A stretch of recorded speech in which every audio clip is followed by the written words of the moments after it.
présentation de livres, chers lecteurs, vous allez être gâtés. Il y a un livre que je vais présenter, d'abord je vais tout présenter, mais il y a un livre sur lequel je vais m'appesantir parce que véritablement il apporte des informations très très intéressantes et inédites.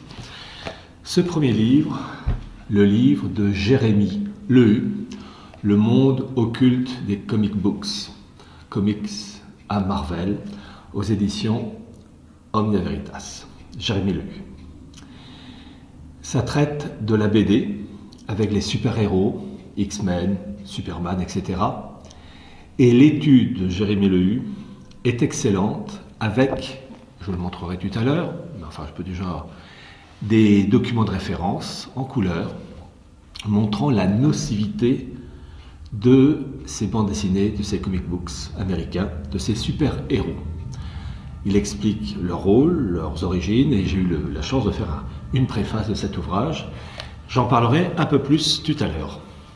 L'autre livre que j'ai déjà évoqué, mais c'est un rappel parce que dans le mondialisme, tout est lié, c'est aux éditions Omnia Veritas, toujours, le livre de Klotz, en fait les deux livres de Klotz, La République universelle et La République du genre humain, aux éditions donc Omnia Veritas, dont j'ai fait la préface, et qui est un livre essentiel pour comprendre le mondialisme, puisqu'il est annoncé par Klotz, Anarchis Klotz, dès l'époque de la Révolution. Et nous en subissons les effets, mais alors les grandes vagues.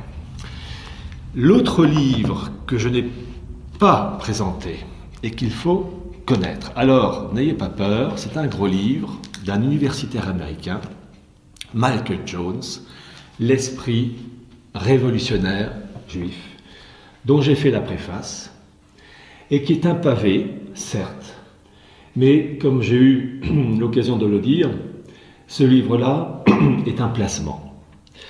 Il couvre 2000 ans d'histoire du judaïsme, et je vais vous citer, les titres, il y en a 32, quelques titres. Chapitre 1, la synagogue de Satan, Julien l'Apostat, Temple maudit. Le chapitre 3, c'est l'église qui découvre le Talmud. La révolte des anabaptistes au XVIe siècle. Et un long chapitre, chapitre 10, John Dee, la magie et la transformation dans l'Angleterre. John Dee, c'est l'époque de la reine Élisabeth Ier. Et John Dee était à la fois son agent secret et un occultiste lié à la Kabbale. C'est lui qui fournissait des documents à la reine Élisabeth Ier avec le signe 007. 00, c'était en fait ses yeux pour la reine, et le chiffre 7 de la Kabbale, qui veut dire tout, comme 7 jours de la semaine. Donc il disait tout à la reine et uniquement à elle. Et donc il y a un long chapitre sur John Dee et l'Angleterre de cette époque, chapitre 12, la montée de la franc-maçonnerie, avec évidemment en Angleterre,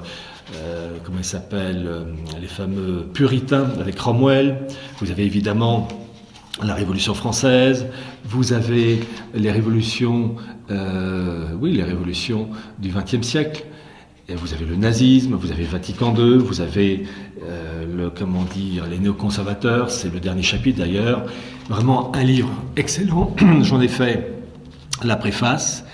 Ce livre-là, il sera valable dans 100 ans, dans 200 ans, 300 ans. Tous les livres d'ailleurs que je vous ai présentés, que ce soit le livre de Jérémy Lehu ou Anarchis Klotz, sont des livres qui seront toujours valables dans 100 ans, 200 ans. Donc ce sont en fait, j'appelle ça des livres de placement, et vous pouvez les transmettre à vos enfants ou à des neveux et nièces, ou quand vous n'avez pas la chance d'avoir des enfants qui ont eu qui ont été malheureusement empoisonnés par le système, quand ils sont irrécupérables, il faut confier ces livres à d'autres personnes, à des étrangers qui eux ont pigé. Alors, il y a ce livre donc de Michael Jones, L'esprit révolutionnaire juif, aux éditions Saint-Rémy, éditions Saint-Rémy qui présente des livres excellents. Je vous conseille vivement de vous procurer ce livre, évidemment aux éditions Saint-Rémy, sur leur site, ils ont un site, mais ils ont d'autres ouvrages de qualité, alors là, profitez-en. Et puis, je rappelle mon livre, Archives du mondialisme, aux éditions Nouvelle Terre, un livre donc qui fait peur puisqu'il y a 780 pages, mais ne soyez pas effrayés, comme j'ai eu l'occasion de le dire, il y a 240 pages environ de rédaction de ma part, et le reste ce sont des pièces d'archives, il y en a plus d'une trentaine, et par exemple, vous avez des pièces d'archives, vous avez par exemple sur la couverture une pyramide avec un ange ailé, et en fait cet ange ailé n'est que Lucifer, le Lux Ferré, qui se trouve carrément dans une église à Rome, dont j'ai fait les photos.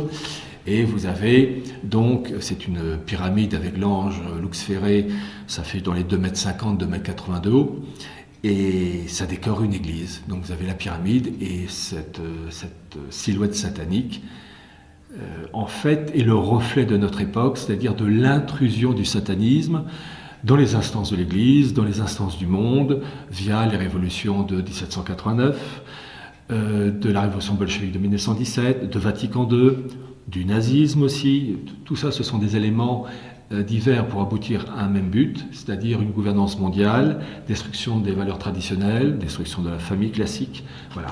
Et le but de ce livre, Archives du mondialisme, ça a été d'apporter donc des pièces d'archives inédites, entre autres sur les causes profondes du mondialisme et des textes comme par exemple, et ça c'est un document extraordinaire, le document du messianiste Jacob Frank, de sa doctrine écrite en hébreu, les originaux et les explications sur 20-25 pages d'une équipe universitaire de juifs américains qui ont expliqué, d'abord traduit en anglais, et expliqué sur 20-25 pages la doctrine du franquisme, la rédemption par le péché, faire un mal en vue d'un bien. Plus le mal est pourri, plus le bien pour eux est grand.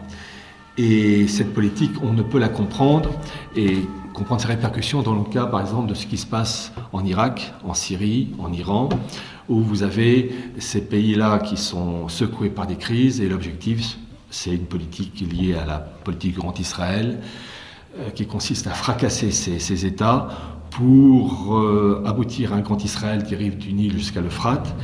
Et si on crée un chaos avec des morts, mais avec les moyens techniques d'aujourd'hui, des morts 14-18, ça sera une, comment dire, bon, c'était évidemment très violent 14-18, mais quand on sait les moyens actuels de destruction, malheureusement 14-18, c'est pas grand-chose, en dehors des souffrances réelles et épouvantables que nos soldats ont connues.